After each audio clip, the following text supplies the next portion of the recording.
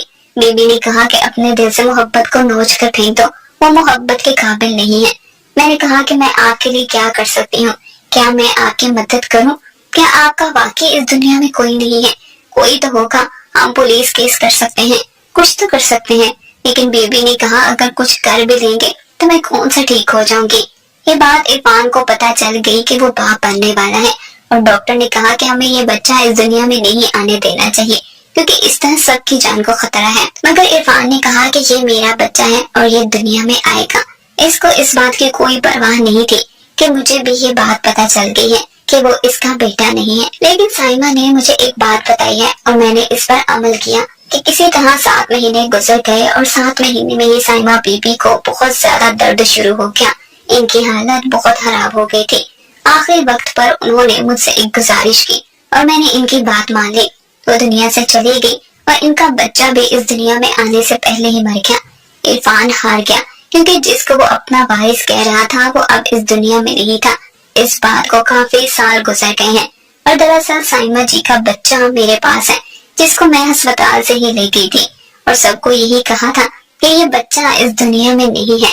آج وہ 5 سال کا ہو گیا ہے. میں نے شادی کر لی ہے اور اس بچے کو میرے شوہر نے اس لیے قبول کیا ہے کیونکہ دراصل یہ بچہ کروڑوں کی جائیداد کا وارث ہے. سائمہ بی بی نے مجھے یہی کہا تھا کہ جب یہ 18 سال کا ہو جائے گا تب تم عرفان پر کیس کرنا اور میری ساری دولت اس سے چھین لینا, اور یہ بچہ عرفان کا ہے یہ ثابت کرنے میں کوئی زیادہ مسئلہ بھی نہیں ہونے والا تھا. اس بچے سے سب کو لالچ ہے. سبھی کہتے ہیں کہ یہ سونے کا ٹکٹ ہے, بہت جلدی امیر کروائے گا. لیکن میں نے اس کو اپنی اولاد کی طرح پالا ہے اور اس بات کی مجھے خوشی ہے کہ میں نے اس کو بچا لیا.